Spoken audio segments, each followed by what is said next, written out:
예, 오늘은 평생 아들을 찾아 헤맸다는 사방 가족분의 제보네요. 네. 제보자는 50대 여성입니다. 그 과거에 남편과의 사이에서 5살 아들을 키우면서 아주 행복하게 살았어요. 남편은 가정적이었고 아들에게는 아주 끔찍한 아빠였습니다. 그런데 출장을 한번 다녀와서 완전 다른 사람이 돼서 나타났습니다. 뭐 아내하고 눈도 안 마주치고 손도 좀 이렇게 잡으려고 그러면 탁 이렇게 내치고요. 네, 그러면서 얼마 하지 않아서 나는 당신하고 사는 게 이제 전혀 행복하지 않다라면서 이혼을 요구한 거예요. 그리고 남편은 가출을 합니다. 그리고 어느 날은 또 집에 들어와서 난장판을 만들고 간 적도 있다라고 합니다. 그러면서 남편은 최후의 수단으로 이혼 안 해주면 아들 양육권 내가 뺏을 거야. 뭐 이런 식으로 얘기를 했어요. 경제적으로 더 불리했던 이 제보자는 아들을 지키기 위해서 합의 이혼을 해주게 됩니다.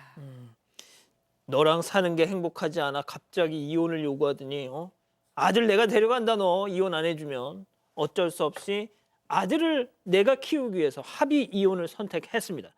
자, 그런데 이혼 사유 나중에 진짜 이혼 사유를 알게 됐죠? 네, 이 제보자 전 남편과 사이가 좋지 않았던 한 친척을 통해서 전 남편이 이혼을 한 바로 다음 날 곧바로 외국으로 출국을 했고 그리고 나서 현재 다른 여성과 재혼을 했다는 사실을 알게 됐습니다. 그러니까 이혼의 진짜 사유가 전 남편의 외도 때문이었던 거예요. 과거 전 남편이 한 달간 출장을 갔던 그 시기에 첫사랑이었던 여성과 연락이 오랜만에 닿았고 두 사람이 전화와 이메일을 주고받으면서 썸을 탔다고 합니다. 둘 다 가정이 있는 기혼자였는데 각자 이혼을 하고 외국에서 함께 살기로 약속을 했고요. 세상에. 이 전 남편이 제보자한테 이걸 숨기고 이혼을 마친 뒤에 첫사랑이 있던 외국으로 바로 떠났던 겁니다. 아이고, 첫사랑 진짜. 자, 제보자 아내분은 이미 끝난 일이라 생각하고 참고 넘어가셨대요. 하지만 예상치 못한 문제가 시작됩니다.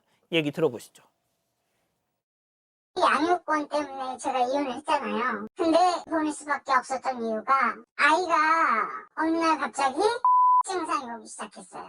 근데 그게 감당이 안 될 정도로 심하게 오고 그래서 이제 미술 치료하고 상담 치료하는 중에 아이가 항상 똑같이 아빠 얼굴만 그리는 거예요.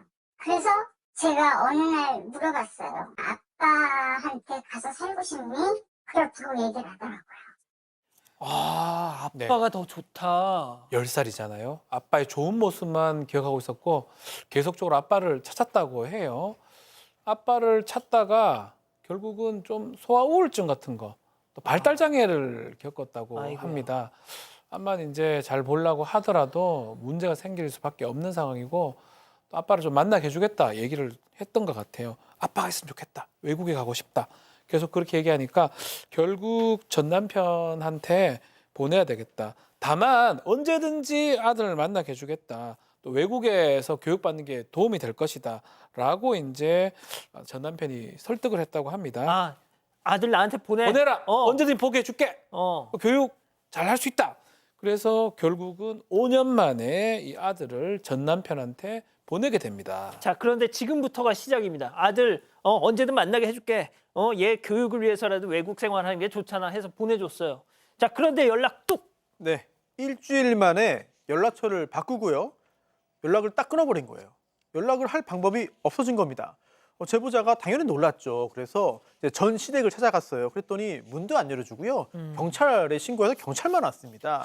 자, 그 후에 너무 답답하니까 전 남편이 살고 있다고 하는 그 외국까지 직접 갔습니다. 아이고요. 네, 그런데도 아들을 찾지는 못하고 돌아왔는데요. 그 후에 5년이 흘렀습니다. 5년 후에 어제 지인을 통해서 전 남편의 근황을 듣게 됐습니다. 놀랍게도 첫사랑이라고 하던 그 여성 상간녀와는 헤어졌고요. 다른 이혼녀와 또 3번째 결혼했다는 와우. 소식을 들었는데 그 과정에서 아들의 SNS 계정까지 알게 됐습니다. 그래서 메시지를 보냈어요. 그리고 답도 왔습니다.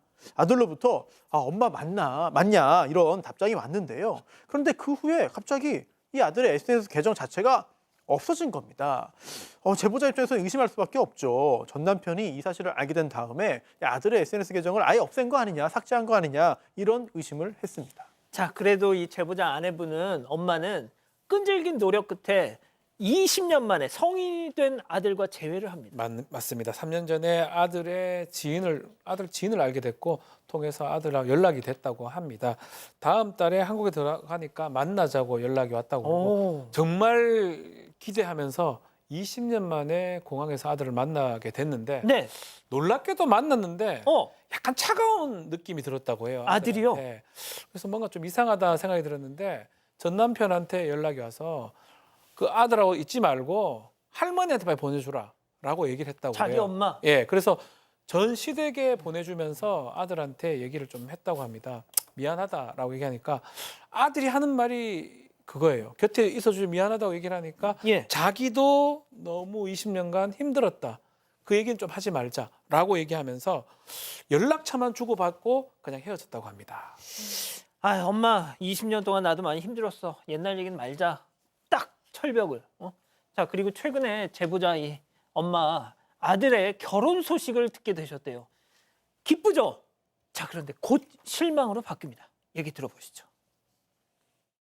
얼마 전에 제가 내년에 결혼하게 됐어요. 간단하게 결혼식 할 것 같다고. 그러면서 그냥 안녕히 계세요 그러면서 끝이에요. 그걸로 그 사람들이 참 인생을 기만하고 살고 있는 게 뭐냐면 거기서 자기네들이 지은 가정이라는 거를 숨기고 우리 애도 자기가 낳고 그렇게 완벽한 가정인 것처럼 해서 살고 있대요. 자, 일단 먼저 결혼식 얘기부터 해보죠.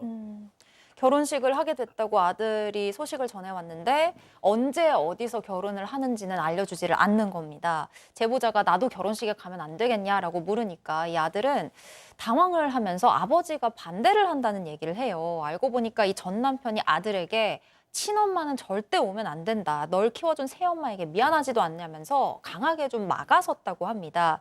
그런데 이렇게까지 반대를 하는 이유가 따로 있었던 겁니다. 이 전 남편 부부 지금 외국에서 살고 있죠.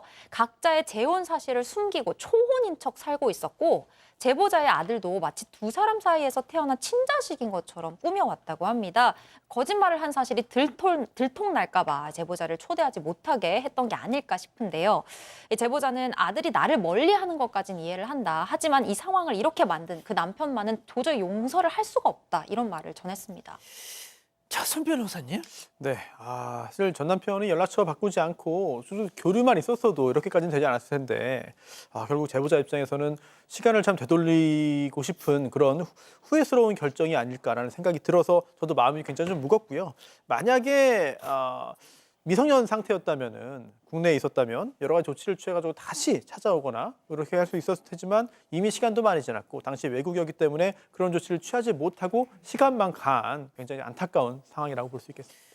자, 교수님, 뭐 정리를 좀 해주시죠. 네, 일단 뭐 남편의 배신도 그렇고 아이를 보내면서 그 아이를 20년 동안 기다리면서 엄마의 마음이 얼마나 아팠을까라는 생각이 듭니다.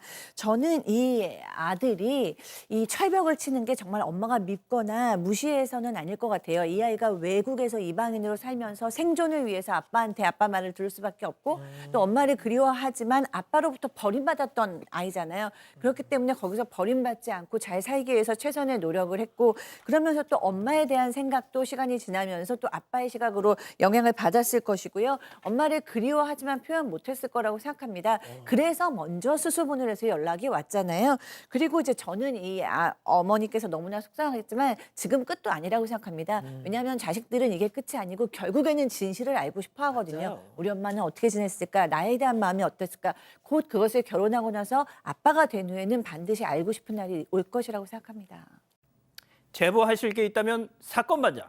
가족 여러분의 진짜 이야기를 듣습니다.